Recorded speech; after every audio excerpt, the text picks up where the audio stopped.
பாரம்பரிய டிஷஸ் நிறைய பேருக்கு தெரியாது. இப்போ கோயம்புத்தூர்ல இருக்கிற டிஷ் எனக்கு தெரியும். நான் கோயம்புத்தூர்னா எனக்கு தெரியும், சென்னைக்காரங்களுக்கு தெரியாது.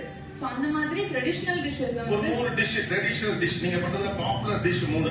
தர்மபுரி மிளகாய் வடை, தூத்துக்குடி மக்ரோனெல்லாம் எப்படி பண்ணணும், திருவள்ளூர் சீராளம், அந்த மாதிரி டிஷஸ் எல்லாம் நிறைய சர்ச் பண்ணி ரிசர்ச் பண்ணி ட்ரெடிஷனல் டிஷஸ் இந்த மாதிரி இருக்கு ஆனா நமக்கே தெரியல அப்படிங்கறத போர்ட்ரே பண்ணணும். சூப்பர். வேற நான் தேடி தேடி ரெசிபிஸ் பிடிச்சு அது இம்ப்ரவைஸ் பண்ணி பண்ணன என்னோட சிக்னேச்சர் டிஷ் என்னது?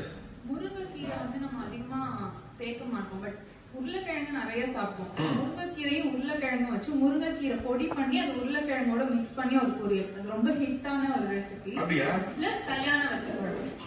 இதுதான் வந்து முருங்கைக்கீரை அரைச்சு பொடி பண்ணி அதை நம்ம பொட்டேட்டோ ஃப்ரையோட மிக்ஸ் பண்ணி. ஓ இது என்ன இது?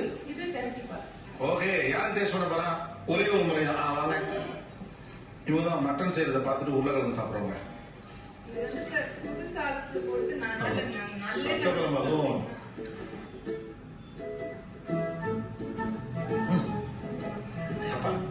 ஒன்னும் சொல்ல வேண்டிய முகத்திலே தெரியுது. எஸ்.